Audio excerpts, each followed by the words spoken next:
In the winter of 1876, deep in the isolated mountains of Montana Territory, a German doctor named Ambrose Crowden made a discovery that would haunt him for the rest of his life. Inside a remote cabin 23 mi from the nearest settlement, he found medical records that documented 5 generations of deliberate inbreeding within a single Irish family. But that wasn't the most disturbing part. Hidden beneath floorboards wrapped in oiled cloth were the preserved remains of 7 infants, all bearing identical deformities that marked them as unworthy of life, according to their own parents. The Kearney family had been practicing selective infanticide for over a century, eliminating any child born with visible genetic defects to maintain their carefully constructed facade of normalcy. What Dr. Crowden discovered next would challenge everything the medical community believed about heredity, family bonds, and the lengths people would go to protect their bloodline's dark secrets. The evidence he uncovered suggested that this wasn't an isolated case of frontier madness, but part of a deliberate genetic experiment that had been refined and perfected across generations, spanning 2 continents and nearly 100 red years of carefully concealed family practices. Before we continue with the story of the Kearney family and their horrific genetic legacy, make sure to subscribe to our channel and hit that notification bell. Also, let us know in the comments what state or city you're listening from. We love hearing from our community of mystery enthusiasts worldwide. Your engagement helps us bring you more stories like this one. Stories that reveal the darkest corners of American history. The story Dr. Crowden would later document in his private journals began not in Montana's unforgiving wilderness, but in the rolling green hills of County Cork, Ireland, where the Kearney bloodline first took its twisted turn toward genetic catastrophe during the harsh winter of 1798. The Montana Territory of 1874 represented the very edge of American civilization, a land where federal authority existed more in theory than practice. Helena, the territorial capital, boasted barely 8,000 souls clustered around the mining operations that had sparked the region's growth. The surrounding mountains held only scattered mining camps, isolated homesteads, and native tribes, still actively resisting the encroachment of white settlers. It was a landscape carved by violence and shaped by desperation, where families could disappear for months without anyone asking questions, where the harsh winters claimed lives regularly, and where the territorial government's reach extended only as far as its scattered deputies could ride through treacherous mountain passes. The gold rush that had initially drawn settlers to Montana was beginning to wane by 1874, leaving behind abandoned claims and desperate men willing to try anything for survival. Supply lines stretched thin across hundreds of miles of wilderness, making even basic necessities scarce and expensive. Medical care was virtually non-existent outside Helena. And even there, it consisted mainly of army surgeons and self-taught frontier doctors, whose knowledge was limited to treating gunshot wounds and setting broken bones. It was precisely this isolation and lack of oversight that made Montana Territory attractive to certain types of settlers, those who needed to disappear from civilized society and its inconvenient questions. Into this unforgiving landscape came Malcolm Kearney and his wife Eileen, along with their 4 surviving children.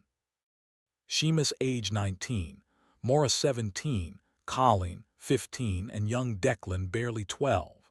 They arrived in Helena on a freight wagon in September 1874, their possessions carefully packed in wooden crates that suggested wealth unusual for typical Irish immigrants. Malcolm presented himself as a successful potato farmer, fleeing the lingering effects of the Irish famine, but his hands showed none of the calluses typical of agricultural work. Instead, his fingers bore the ink stains of a man accustomed to record-keeping, and his speech carried the educated accent of someone who had received formal schooling, rare luxuries for an Irish peasant of that era. Eileen Kearney struck observers as a woman perpetually on the edge of nervous collapse. Small-boned and prematurely aged, she rarely spoke above a whisper and kept her children close with an intensity that bordered on obsession. Local merchants noted that she paid for supply exclusively in gold coins, counting each one multiple times before reluctantly parting with it. Her eyes held a haunted quality that suggested she had witnessed horrors that went far beyond the typical hardships of frontier life. What the Territorial Land Office didn't know was that the Donnies carried elaborately falsified papers from New York claiming residence in Brooklyn for 3 years prior to their westward journey. The documents were expertly forged, complete with fake employment, records and fabricated references that would have fooled all but the most thorough investigation. In reality, they had never lived in New York. They had fled directly from Ireland after a scandal that had shaken their rural community to its core. A scandal that involved the local parish priest discovering what he called an abomination against God and nature within their extended family. Father Michael O'Sullivan, a man known for his discretion regarding parishioners' private struggles, had become so horrified by what he discovered about the Kearney family practices that he threatened immediate excommunication and exposure to British authorities. The priest's usually steady hand had trembled as he wrote his final warning to Malcolm Kearney. "What you have done in the name of bloodline purity is a sin that cries out to heaven for vengeance. Leave this parish immediately, or I will ensure that every soul in County Cork knows the true nature of your family's abominations." Malcolm had purchased 160 acres of remote mountain land from the territorial government, paying in gold coins that raised no suspicions in a territory where such currency was common among former miners and prospectors. The land sat in a narrow valley between two steep ridges accessible only by a treacherous mountain trail that became completely impassable during the worst winter months. The isolation was so complete that smoke from their cabin chimney couldn't be seen from any neighboring homestead, and the nearest water source, a spring-fed creek, flowed only during the brief summer months before freezing solid for nearly half the year. The location was perfect for a family that desperately needed to hide from the world. But it also presented challenges that would test even their carefully planned survival strategies.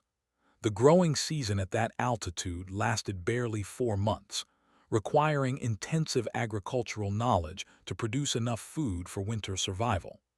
The extreme cold could kill livestock in a single night if proper precautions weren't taken. And the psychological pressure of complete isolation for 6 months of every year had driven many frontier families to madness or suicide.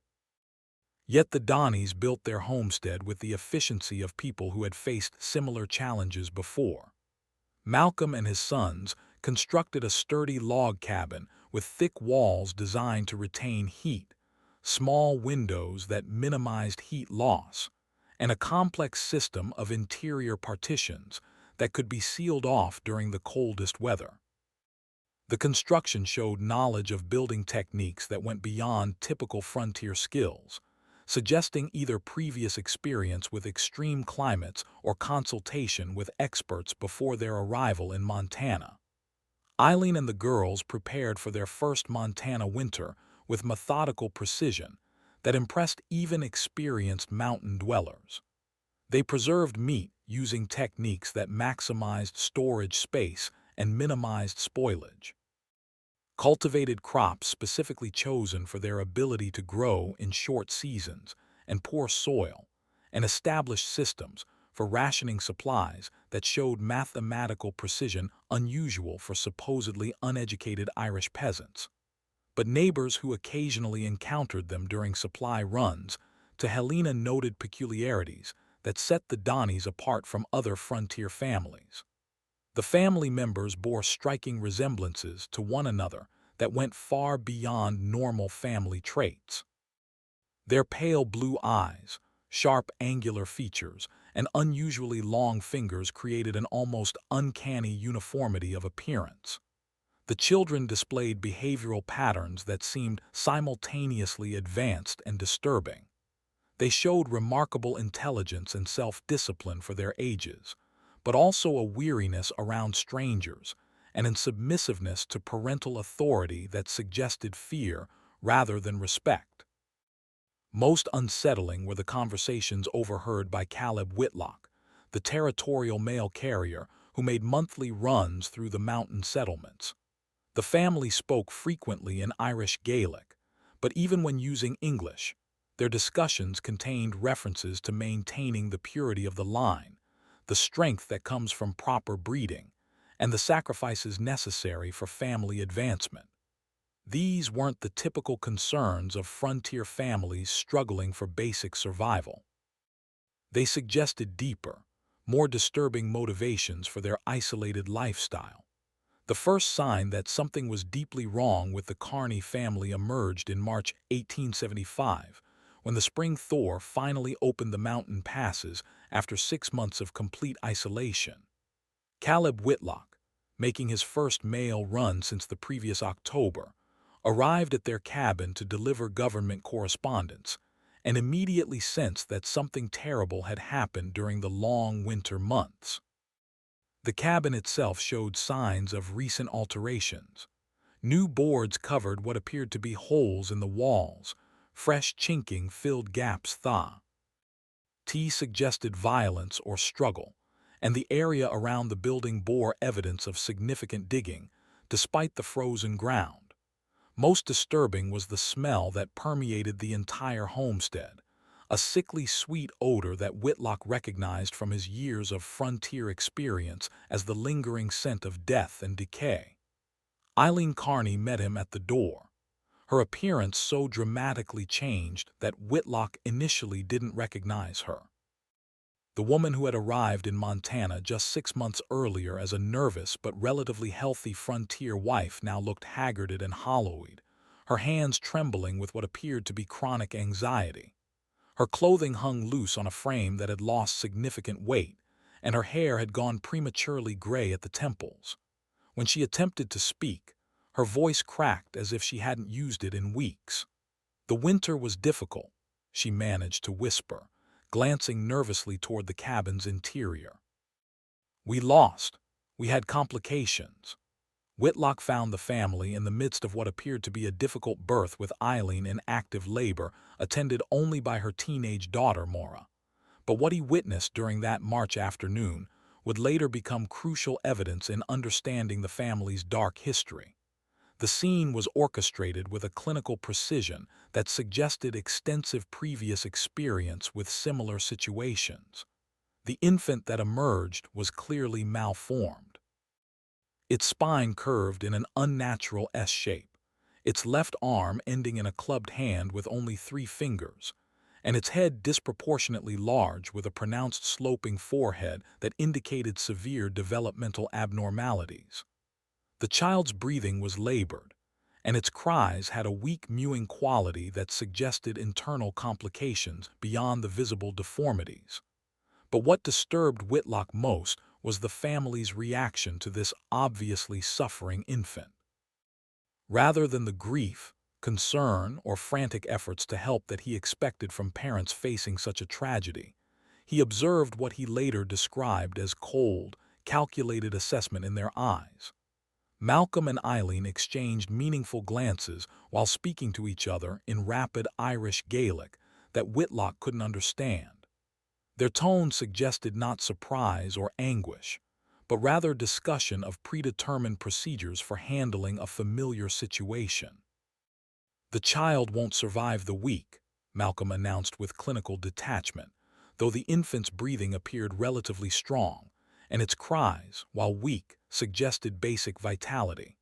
"The mountain air is too harsh for one so delicate. It's God's mercy, really, better to take them young than let them suffer." Whitlock offered to ride immediately to Helena for a doctor, emphasizing that even severely deformed infants sometimes survived with proper medical care, but Malcolm firmly refused. his pale blue eyes growing hard with an authority that borked no argument.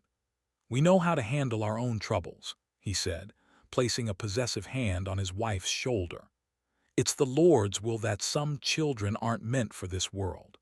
Interfering with divine judgment would be a sin against nature itself." The religious justification struck Whitlock as rehearsed, as if Malcolm had delivered similar explanations many times before. There was also an underlying threat in his tone that suggested serious consequences for anyone who might interfere with the family's private handling of the situation.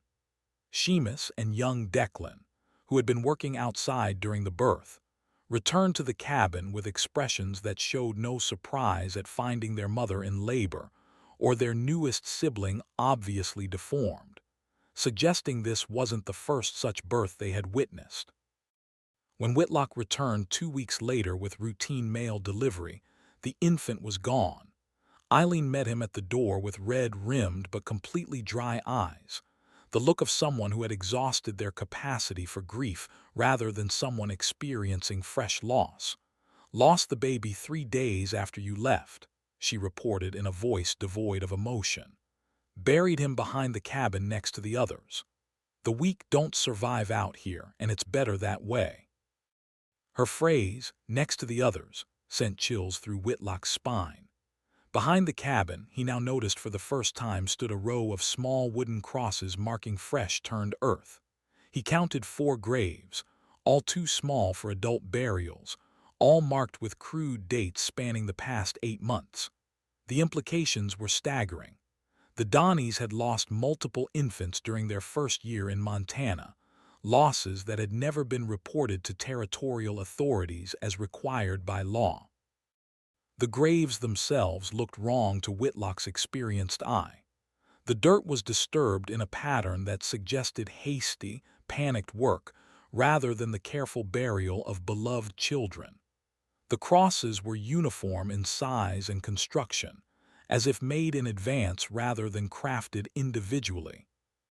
For each loss, and the spacing between graves suggested systematic planning rather than random tragedy. They were arranged in a neat row that left space for additional burials. That summer, as Whitlock continued his monthly mail runs, he began paying careful attention to the Kearney family dynamics.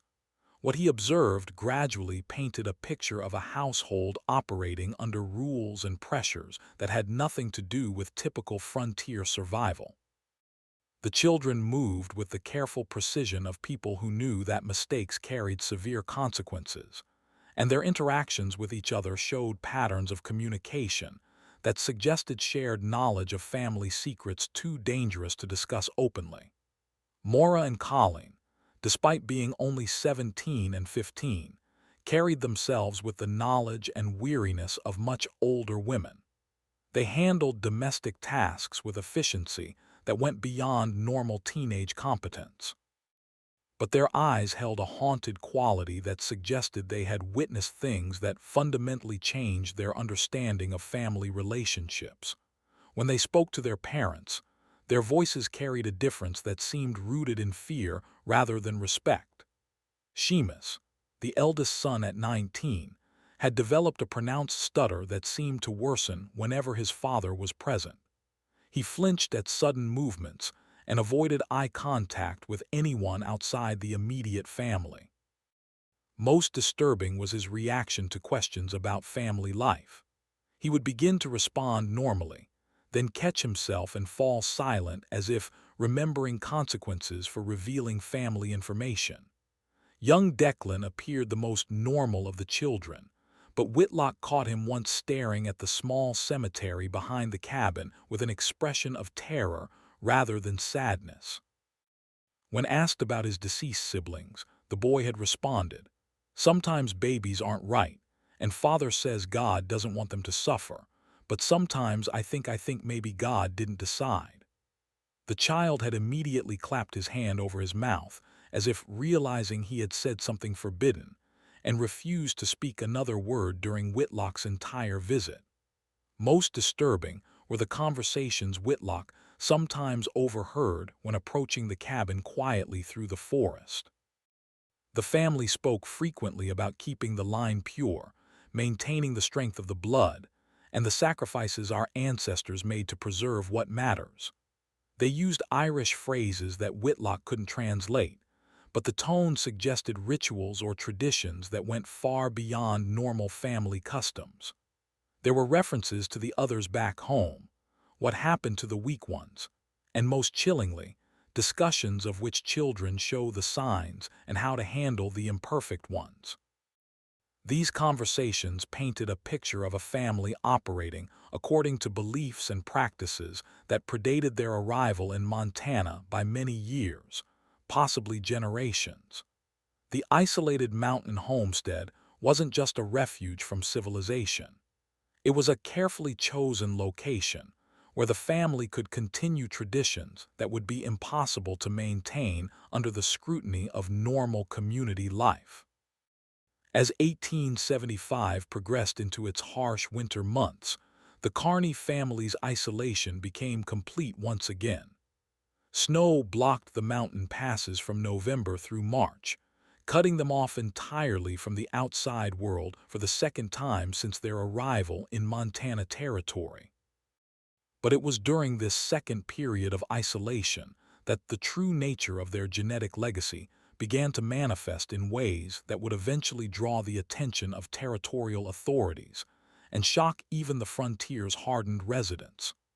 Dr. Ambrose Crowden, the territorial physician who would later investigate the family, had arrived in Helena in October 1875, carrying with him medical texts and knowledge that represented the cutting edge of hereditary science. A graduate of the University of Vienna with additional training in Berlin and Edinburgh, Crowden had studied under physicians who were just beginning to understand the mechanisms of genetic inheritance. His medical library contained works by Francis Galton and other pioneers of what would later become known as genetics, giving him knowledge that wouldn't become common medical understanding for decades to come. Crowden had come to Montana Territory not for adventure or profit, but to escape a professional scandal in Europe. His research into hereditary traits had led him to conclusions about human breeding that his colleagues found disturbing, and his vocal support for controlled reproduction to improve the human species had made him persona non grata in respectable medical circles. The frontier offered him anonymity and the freedom to pursue his scientific interests without institutional oversight. Ironically, the same freedom that had attracted the Kearney family for their own disturbing purposes. During the winter of 1875-1876, Crowden received his first hint that something was seriously amiss in the mountain valleys when Caleb Whitlock arrived at his Helena office in February. Having risked the dangerous winter trail to seek medical consultation, Whitlock described phenomena that defied his 8 years of experience in the Montana wilderness.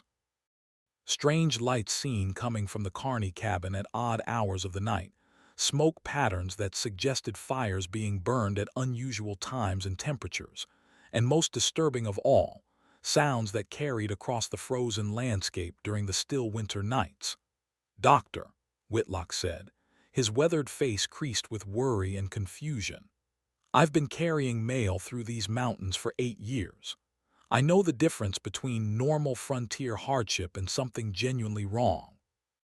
What I'm hearing from that cabin in the dead of winter, it's not the sound of people dealing with ordinary troubles.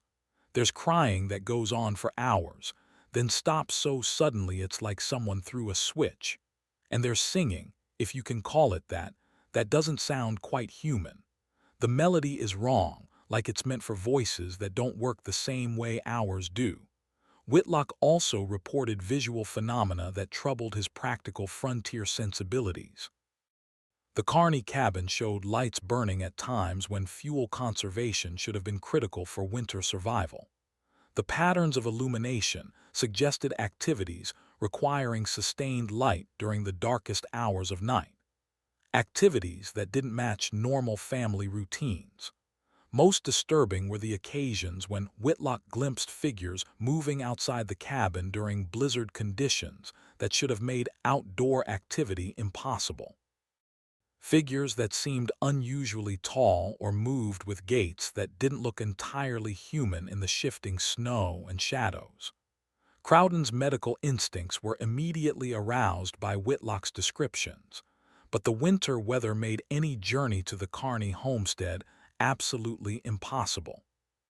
The mountain passes were blocked by snow depths that made travel suicidal, and even if he could have reached the cabin, winter emergency visits were typically requested only for life-threatening situations that couldn't wait for spring.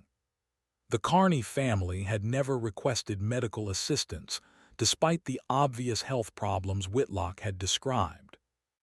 Instead of attempting a dangerous winter journey, Crowden began researching Irish immigration records and territorial archives, looking for any available information about the family's background and previous medical history. What he discovered raised more questions than answers, and painted a picture of systematic deception that suggested the family's problems went far deeper than simple frontier hardship. The Donneys had claimed to be from County Cork, Ireland, fleeing poverty and crop failures that affected rural Irish communities throughout the 1860s and early 1870s. Their immigration papers contained detailed stories about lost relatives, destroyed farms, and economic circumstances that forced them to seek opportunities in America. But careful cross-referencing of their claims with official Irish parish records revealed inconsistencies that strongly suggested elaborate falsification. The listed relatives in Ireland couldn't be verified through church baptismal and marriage records that normally provided reliable genealogical information.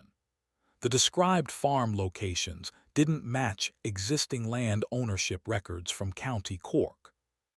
Most troubling, the stated reasons for immigration, crop failures, and poverty didn't match the significant amount of gold the family had used to purchase their Montana property, pay for transcontinental transportation, and establish their isolated homestead. More disturbing were reports Crowden found buried in New York immigration files, documents that immigration officials had apparently failed to follow up properly. A family named Kearney had indeed passed through Ellis Island in 1874, but they had been flagged by medical inspectors for concerning physical characteristics among the children that suggested possible genetic abnormalities. The medical report described signs of developmental irregularities consistent with hereditary defects, and noted that the parents had become increasingly aggressive and evasive when questioned about their family medical history. The immigration medical inspector, Dr. Samuel Morrison, had recommended that the family be detained for extended medical evaluation, but his report had been overruled by administrative officials eager to process the large numbers of immigrants passing through Ellis Island daily. Morrison's notes suggested that his concerns went beyond simple medical abnormalities. He had observed behavioral patterns in the family that suggested systematic concealment of information relevant to public health and safety. As Crowden delved deeper into available records, he discovered references to Irish families named Kearney. Why in other American communities?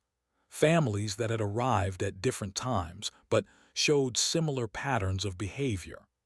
A Kearney family in Pennsylvania had attracted attention from local authorities in 1871 for unusually high infant mortality rates. Another Kearney family in Ohio had been investigated by county officials in 1873 for possible child neglect, though the investigation had been dropped when the family suddenly relocated without leaving forwarding information.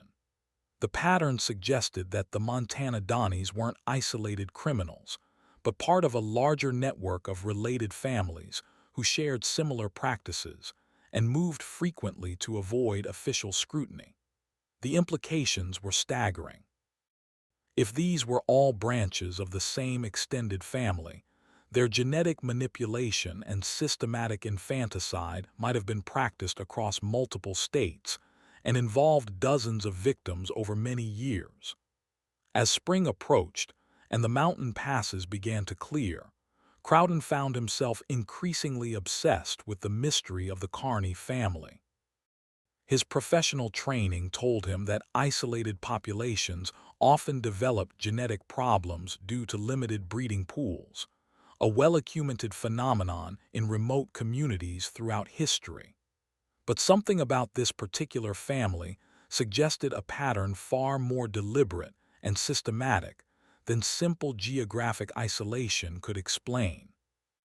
The combination of Whitlock's disturbing observations, the suspicious immigration records, and the evidence of possible connections to similar families in other states convinced Crowden that the Donneys represented something unprecedented in his medical experience. A family that had deliberately chosen to pursue genetic experimentation on themselves, regardless of the consequences for their children or the broader community. When the spring thaw of 1876 finally opened the mountain trails, Dr. Crowden made the decision to visit the Kearney homestead personally, ostensibly to provide routine medical services to an isolated frontier family. What he found there would fundamentally change his understanding of human nature, genetic science, and the length to which people would go to preserve family secrets that spanned multiple generations. The journey to the Kearney cabin required a full day of difficult travel through terrain that seemed deliberately chosen for its inaccessibility. The trail wound through dense forests, across unstable creek beds and up steep mountain slopes that would have challenged even experienced horsemen. The isolation was so complete that Crowden encountered no other travelers, no signs of other homesteads, and no evidence that anyone else had used the trail in months. The cabin itself appeared deceptively normal from the outside, well-built, well-maintained, with signs of careful farming and successful animal husbandry that suggested a family adapting well to frontier life.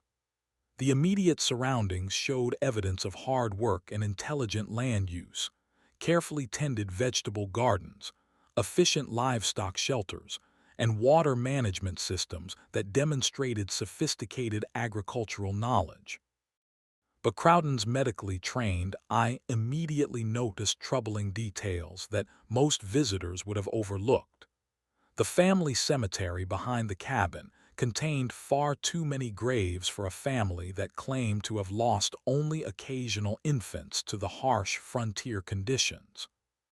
Crowden counted 11 wooden crosses, all marking plots that were clearly too small for adult burials, all carved with dates that showed deaths occurring at suspiciously regular intervals, rather than the random clustering typical of epidemic disease or severe weather casualties. The graves themselves were arranged in neat rows that suggested systematic planning rather than desperate responses to unexpected tragedies. More disturbing was the evidence of recent expansion in the cemetery area. Fresh tool marks in the surrounding trees and recently moved earth suggested that additional grave sites were being prepared in advance. Preparations that implied the family expected future deaths rather than hoping to avoid them. The crosses marking existing graves showed similar construction and weathering patterns, as if they had been made in batches, rather than individually crafted for each deceased child. Malcolm Kearney met him at the cabin door with a mixture of frontier hospitality and barely concealed weariness that immediately set Crowden's professional instincts on edge. The family patriarch had aged dramatically since Whitlock's descriptions from the previous year. His hair had gone completely white despite his apparent age of 45, and deep lines creased his face in patterns that suggested chronic stress rather than normal aging.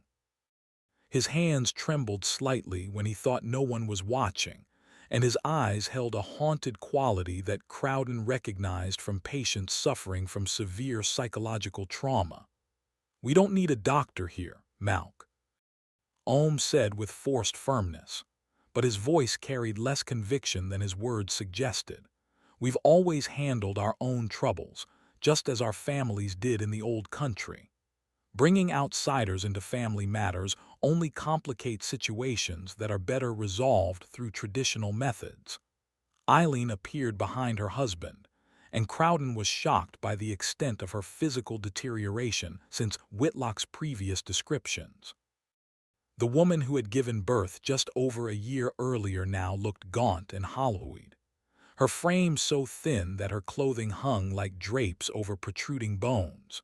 Her hands showed a constant tremor that could have indicated neurological problems, chronic malnutrition, or psychological stress severe enough to cause physical symptoms. When she attempted to speak, Malcolm silenced her with a sharp look that suggested years of practiced dominance and consequences for disobedience that went beyond normal marital authority. But it was the children who provided the most disturbing evidence of the family's dark secrets and abnormal lifestyle. Maura, now 18, was clearly pregnant again. Her condition advanced enough to suggest conception during the isolated winter months when no outsiders could have been present. The implications of this timing, combined with the family's isolation and unusual genetic patterns, raised questions that Crowden found professionally and personally disturbing. Colleen, now 16, showed signs of premature physical development that seemed accelerated beyond her chronological age. Her adult features appeared fully formed in ways that suggested hormonal abnormalities, possibly related to genetic factors or environmental influences. More troubling was her behavior around her parents. She displayed a combination of maturity and submissiveness that suggested experiences inappropriate for someone her age. Most disturbing was young Declan, now 13, who had developed pronounced physical abnormalities since Whitlock's previous visits. The boy's facial features showed clear asymmetry, with one side of his face appearing normally developed, while the other showed signs of arrested growth or malformation.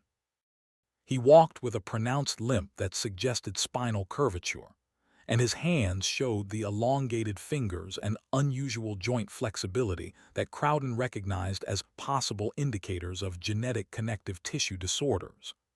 During his brief initial visit, Crowden observed family dynamics that defied normal social conventions and suggested psychological pressures that went far beyond typical frontier hardships. The older children deferred to their parents with a combination of fear and resignation that indicated consequences for disobedience far more severe than normal parental discipline. Their movements were careful and calculated, as if they had learned through experience that spontaneous behavior could trigger unpredictable and dangerous responses. Seamus, the eldest son at 20, avoided eye contact with both his parents and the visiting doctor. His pronounced stutter had worsened to the point where he could barely communicate, and he seemed to be fighting some internal struggle that left him visibly agitated throughout Crowden's visit. When asked direct questions about family life or his own health, Seamus would begin to respond normally, then catch himself mid-sentence and fall silent, as if remembering severe consequences for revealing family information to outsiders. The family's living arrangements also struck Crowden as abnormal for typical frontier households. The cabin's interior was divided into more separate spaces than necessary for privacy alone, with heavy curtains and locked doors that seemed designed to conceal activities rather than simply organize family life. Sounds from other parts of the cabin suggested ongoing activities that the family didn't want their visitor to observe. And there were smells, medicinal, organic, and vaguely disturbing, that implied practices beyond normal frontier medicine or food preservation. As Crowden prepared to leave after his initial assessment, Malcolm pulled him aside with an urgency that bordered on desperation. His manner suggested a man wrestling with competing desires to maintain family secrets and seek help for problems that had grown beyond his ability to manage alone. "Doctor," Malcolm whispered, glancing nervously toward the cabin to ensure they weren't overheard by family members. "If I were to tell you that sometimes God tests families in ways that require terrible choices, would you understand what I mean? Would you be able to help without asking questions that might bring trouble to people who are already suffering?" Before Crowden could formulate a response, Malcolm continued with increasing agitation. "Our bloodline carries great strength, but it also carries complications. We've learned to manage these complications through methods that our fathers and grandfathers developed over many generations. These methods have worked for us in the old country, but here in Montana, people ask different kinds of questions. They expect things that we cannot provide without revealing practices that wouldn't be understood by those who don't share our particular burdens." The implications of Malcolm's carefully worded confession sent chills through Crowden's professional composure. He was beginning to understand that the Kearney family's isolation wasn't just about avoiding social scrutiny for unusual behavior. It was about hiding systematic practices that would horrify even the frontier's rough and tumble society. Practices that had been refined and perfected over multiple generations before being transplanted to the American wilderness. 2 months after his initial visit, Dr. Crowden received an urgent message from J. Whitlock that would force him to confront the full horror of the Kearney family's genetic legacy. The message, delivered by a local trapper who had risked the treacherous mountain trail, contained only a few hastily scrolled words. "Kearney woman in bad labor. Family asking for doctor. Something wrong beyond normal birthing troubles. Come quick if you can." For the first time since their arrival in Montana territory, the Kearney family was requesting outside medical assistance, a dramatic departure from their previous insistence on handling all family matters privately. The fact that they had overcome their obsessive secrecy to ask for help suggested complications so severe that even their extensive experience with difficult births couldn't provide adequate solutions. Crowden arrived at the mountain cabin on a sweltering July afternoon to find a scene that would haunt his nightmares for decades to come. The oppressive heat had turned the isolated valley into a furnace, and the air hung thick with humidity that made breathing difficult even for healthy individuals. Inside the cabin, the atmosphere was even more stifling, heavy with the smells of sweat, blood, and something else. A sickly sweet odor that Crowden couldn't immediately identify, but that triggered his instincts as deeply wrong. Maura Kearney lay in the cabin's back room, her labor complicated by factors that became immediately apparent to Crowden's trained eye. The young woman was giving birth to twins, but these weren't ordinary multiple births. The infants were conjoined at the torso and appeared to share major internal organs, a condition that Crowden knew was almost always fatal in an era before advanced surgical intervention. But what shocked him most wasn't the medical complexity of the situation, but rather the family's reaction to this obviously catastrophic development. Rather than the panic, grief, and desperate hope for divine intervention that he expected from parents facing such a tragedy, the Donneys displayed a cold, methodical response that suggested they had dealt with similar situations many times before. Malcolm and Eileen worked together with the efficiency of people following a well-established protocol. Their movements coordinated and purposeful rather than frantic. Seamus and Colleen prepared materials and instruments that clearly weren't intended for celebrating a birth, but rather for managing a situation that required immediate and decisive action. The twins themselves presented a medical challenge that would have strained the resources of even the best-equipped hospitals of the era. They shared not only external tissue connections, but appeared to have integrated cardiovascular and nervous systems that made separation impossible with 1876 medical technology. One infant was clearly stronger than the other, but both showed signs of vitality that suggested they might survive for days or even weeks if provided with appropriate supportive care. "Doctor," Malcolm said with clinical detachment that chilled Crowden's blood, "we need you to tell us honestly whether they can be separated, whether there's any medical procedure that might allow one of them to survive as a normal child." As Crowden began his examination of the conjoined twins, he noticed something that made his blood run cold. Hidden beneath the birthing bed were leather-bound journals filled with detailed drawings and notes documenting similar births over what appeared to be many decades. Page after page showed careful anatomical sketches of infants with various deformities, cleft palates, missing limbs, spinal malformations, extra digits, and conditions that Crowden had never seen illustrated with such clinical precision.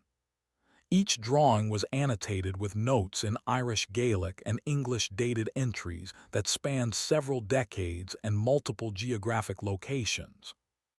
Some entries included detailed descriptions of remedial measures taken to address these genetic complications, using terminology that suggested medical knowledge far beyond what typical frontier families would possess. The dates and locations of the documented births created a pattern that trace the family's movements across Ireland and America over more than 50 years. Most disturbing were the detailed anatomical studies that accompanied each birth record.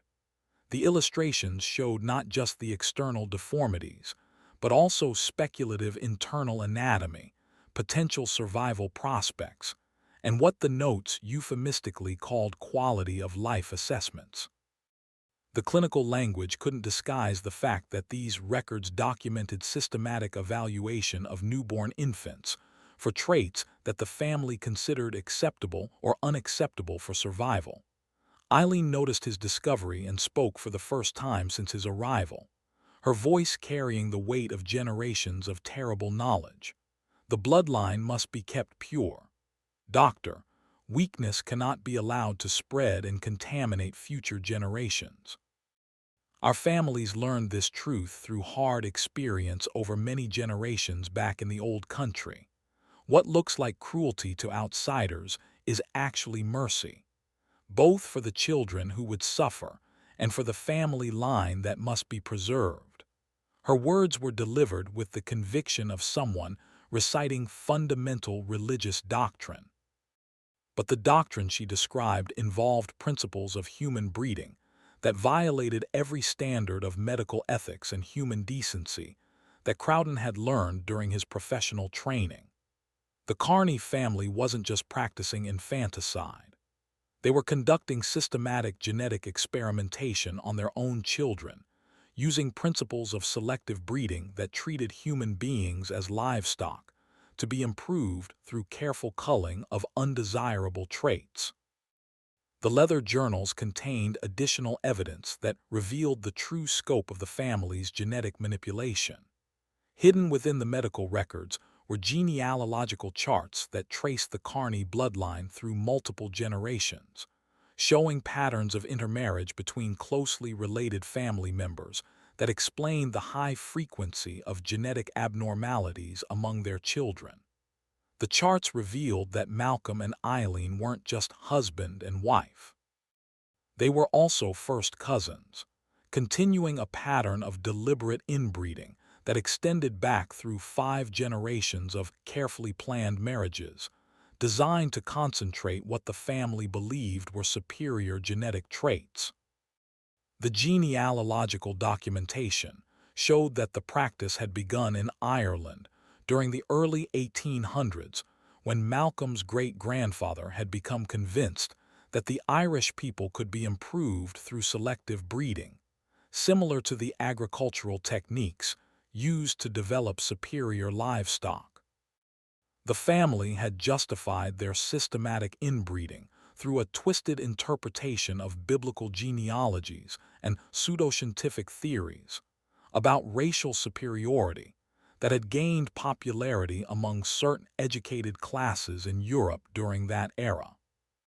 As Crowden continued examining the twins and studying the family's medical records, he realized he was witnessing the culmination of a genetic experiment that had been conducted across multiple generations, with complete disregard for the suffering it caused. The conjoined infants struggling for breath in their makeshift cradle represented not a random tragedy, but the inevitable result of decades of systematic genetic manipulation that had finally produced abnormalities too severe to be hidden or rationalized away. Just when we thought we'd seen it all, the horror in the Montana mountains intensifies. If this story is giving you chills, share this video with a friend who loves dark mysteries. Hit that like button to support our content, and don't forget to subscribe to never miss stories like this. Let's discover together what happens next in this disturbing tale of genetic manipulation and family secrets that spans generations of deliberate human experimentation.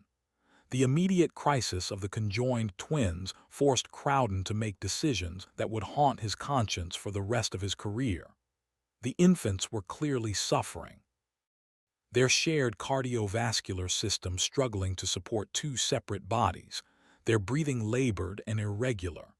Medical intervention was impossible with the primitive equipment available in the isolated mountain cabin, but allowing them to suffer without attempting some form of relief violated every principle of medical ethics that Crowden had sworn to uphold. As doctor, Crowden studied the hidden journals through the night while the conjoined twins fought for their lives. The true scope of the Kearney family's genetic manipulation became terrifyingly clear. The records documented not just 5 generations of selective breeding and systematic infanticide, but a comprehensive program of human experimentation that had been practiced with scientific precision for over a century. The oldest entries, written in faded brown ink and archaic Irish script, described how the original Kearney patriarch Seamus Kearney had begun the practice in County Cork during the 1790s after consulting with what the journal called learned men who understood the science of bloodlines and the improvement of human stock. These early entries revealed that Seamus had been influenced by agricultural breeding theories that were becoming popular among progressive farmers of the era. Men who had achieved remarkable success in developing superior breeds of cattle, horses, and sheep through careful selection and controlled mating. Seamus had become convinced that the same principles could be applied to human reproduction, to create what he termed a perfected Irish bloodline that would be superior in intelligence, physical strength, and moral character to the degraded peasant stock that he believed had been weakened by centuries of British oppression and poverty. His initial experiments involved arranging marriages between his own children and their first cousins, justified through careful study of biblical genealogies that seemed to support the practice of close intermarriage within family groups. The early results had seemed to support Seamus's theories.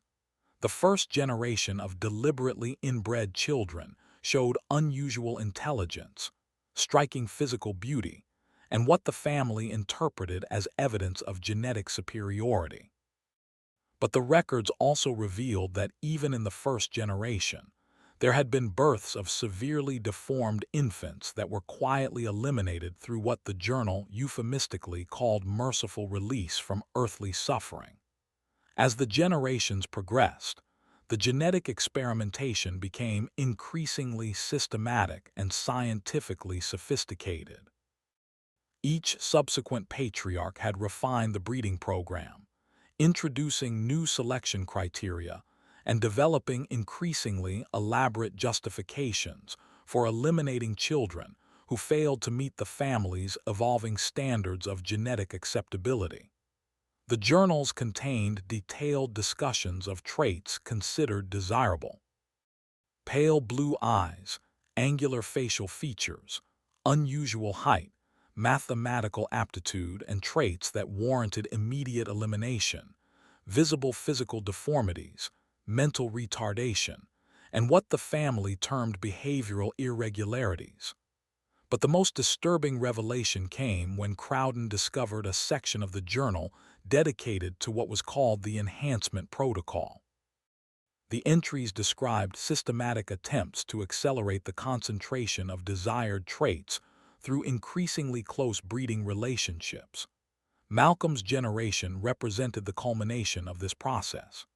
He and Eileen were not just first cousins, but the products of 4 previous generations of deliberate inbreeding, designed to maximize the expression of what the family considered superior genetic characteristics.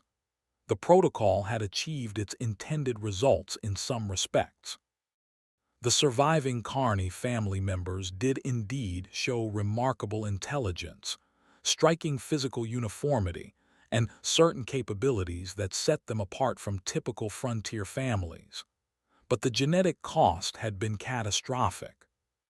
The high frequency of severe birth defects, the obvious mental health problems affecting the older children, and the progressive deterioration of the parents all indicated that the family's genetic experiment had reached a point of crisis that threatened their survival as a viable breeding population. My great-grandfather believed he was creating a superior race. Malcolm confessed, as Crowden confronted him with the evidence from the journals. He studied the breeding methods used by the finest horse and cattle breeders in Ireland, men who had created animals of exceptional quality through careful selection and controlled mating. He believed that the Irish people had been degraded by centuries of poverty and oppression, and that only through deliberate improvement of our bloodlines could we reclaim our rightful position as a superior people. Malcolm's voice carried a mixture of pride and growing doubt as he continued. For 4 generations, the method seemed to work. Our family produced children of exceptional intelligence and beauty, men and women who could have been leaders and innovators if the world had been ready to recognize our superiority. But the cost has been terrible. So many children born wrong. So many who had to be released from lives that would have brought nothing but suffering to themselves and shame to the family line.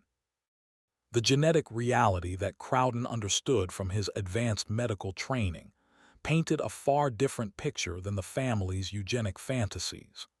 The Kearney bloodline hadn't been purified and improved through selective breeding.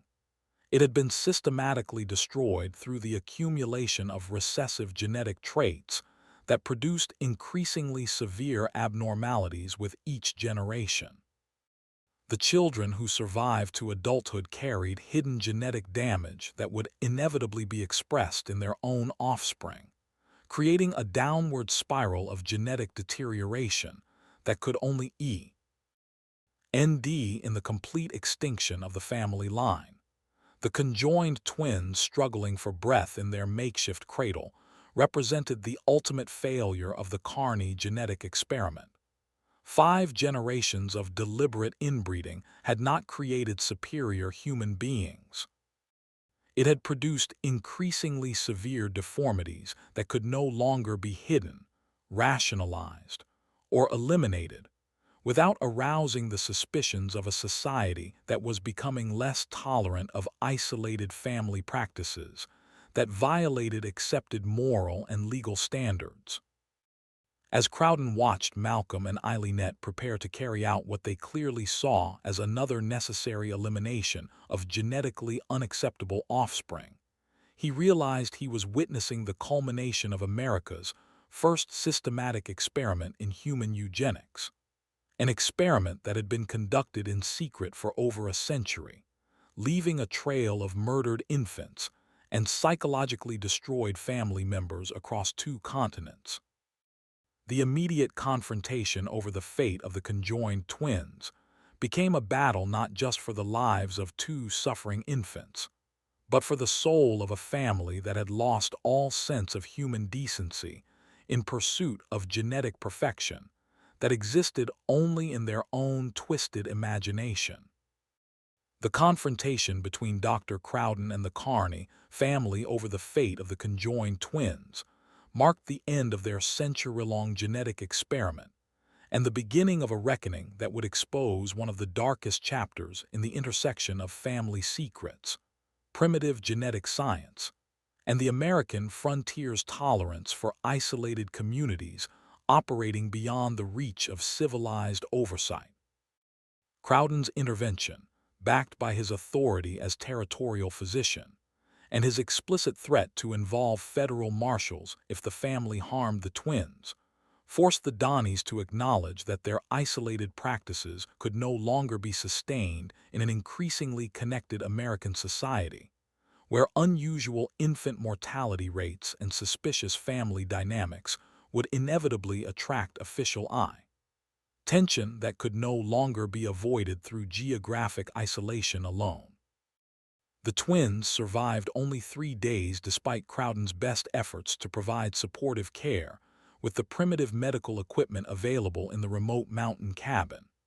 Their shared cardiovascular system proved unable to sustain life, and they died quietly during the pre-dawn hours of Crowden's 3rd day at the homestead. But their brief existence served as the final undeniable proof of the devastating consequences of the Kearney family's genetic manipulation.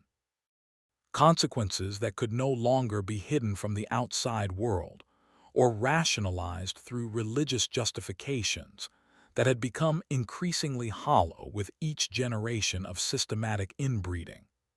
The twins' death provided Crowden with the legal authority he needed to conduct a thorough investigation of the family's practices and medical history. His examination of the 11 small graves behind the cabin, combined with detailed study of the family's medical journals and genealogical records, revealed evidence of systematic infanticide spanning multiple generations and involving at least 23 documented cases of children who had been eliminated for various genetic defects, ranging from visible physical deformities to behavioral to rates that the family found unacceptable. Faced with overwhelming evidence and the threat of murder charges that could result in execution under territorial law, Malcolm Kearney finally revealed the full extent of their family history and the systematic genetic experimentation that had consumed 5 generations of his lineage. The practice had begun in Ireland during the early 1800s when his great-grandfather Seamus had become obsessed with creating what he called a perfect Irish bloodline through selective breeding techniques adapted from agricultural animal husbandry. The family had justified their action through a combination of pseudoscientific theories about human improvement, twisted religious interpretations that portrayed genetic defects as divine punishment for racial impurity, and social Darwinist philosophies that were gaining popularity among certain educated classes during the mid-9th century. They had convinced themselves that eliminating defective offspring was not murder, but rather a form of genetic stewardship that would eventually produce human beings superior to the degraded masses of common people.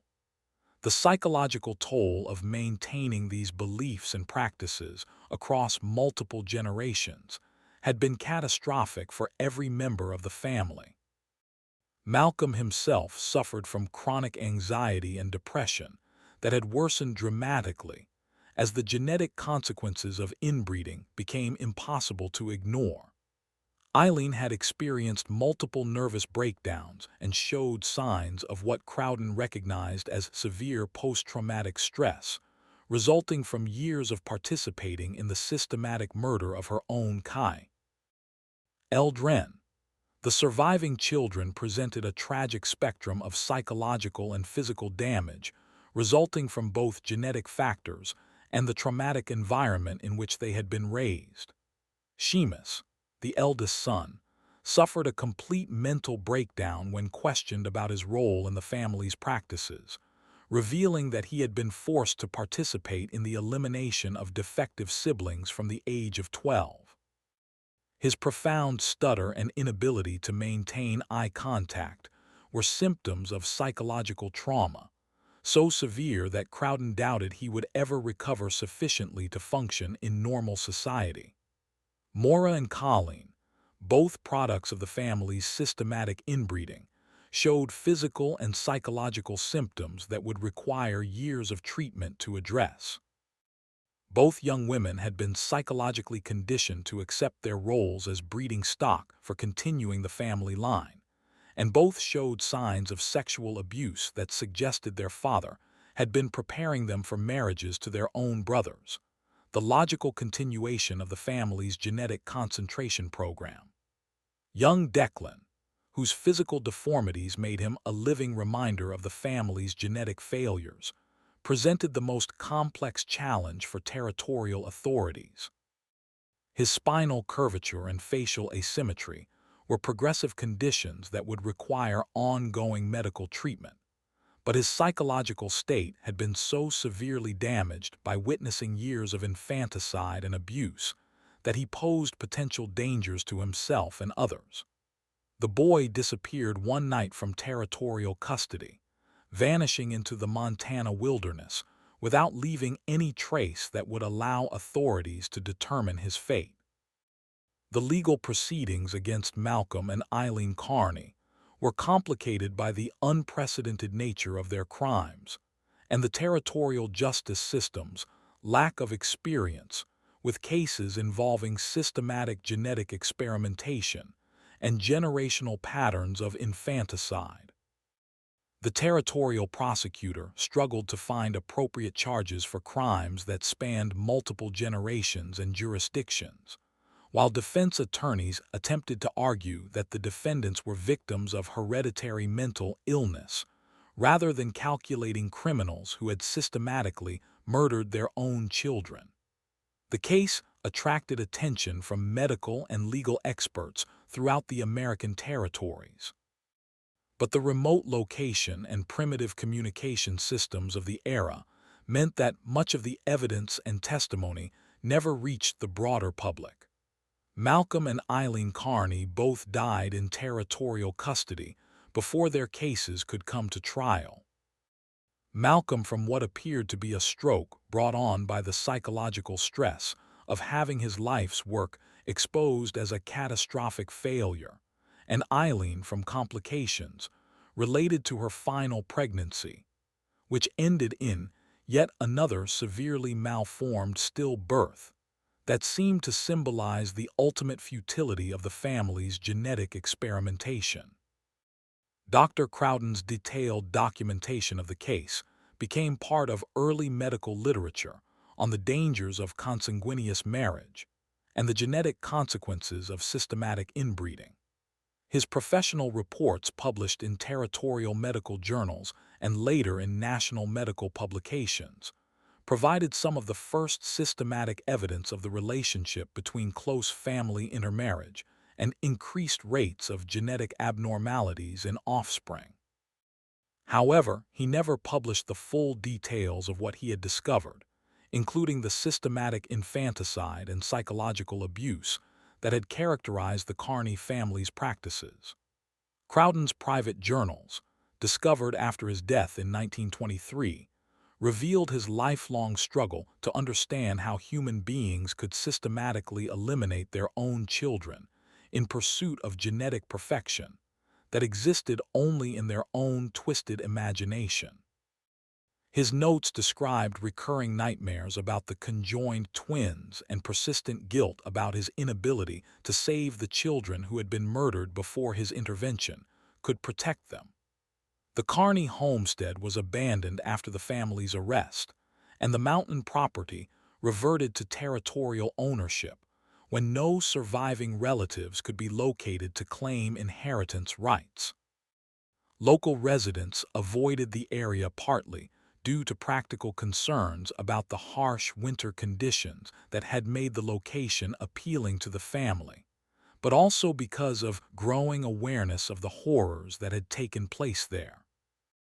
The isolation that had once protected the family's secrets now served as a natural barrier that prevented curious visitors from disturbing what had become an unofficial monument to the dangers of genetic experimentation, conducted without ethical oversight or scientific understanding. The small cemetery behind the cabin, with its 11 documented graves and evidence of additional unmarked burial sites, served as a permanent reminder of the ultimate failure of humanity. Ty's first systematic experiment in genetic eugenics. The neat rows of crosses marking the graves of murdered infants stood as testimony to the moral bankruptcy of theories that valued genetic purity over basic human decency and parental love. In the decades following the exposure of the Kearney family's practices, similar cases began to emerge in other isolated American communities, suggesting that the Montana family had not been unique in their experimentation with human breeding techniques. The growing body of evidence about the genetic and psychological consequences of systematic inbreeding contributed to changing attitudes about marriage laws, child protection, and the need for government oversight of isolated communities that might be conducting practices harmful to their members or to society as a whole. The legacy of the Kearney family's genetic experiment extended far beyond their own tragic story. Their case provided early evidence for genetic theories that would later become fundamental to modern understanding of heredity. While their systematic infanticide practices contributed to evolving legal and ethical standards for child protection that would eventually make such family-based eugenics programs impossible to sustain in American society. This mystery shows us how the pursuit of genetic perfection can lead to unthinkable horrors when combined with isolation, desperation, and a fundamental misunderstanding of human worth and scientific principle. The Kearney family's century-long experiment in selective breeding represents one of the darkest chapters in the intersection of family secrets, primitive genetic science, and the American frontier's tolerance for communities that operated beyond the boundaries of civilized moral standards. Their story serves as a permanent warning about the dangers of treating human beings as experimental subjects in pursuit of theoretical improvements that exist only in the minds of those who have lost all sense of basic human decency and parental love. What do you think of this story? Do you believe everything was revealed about the Kearney family's practices?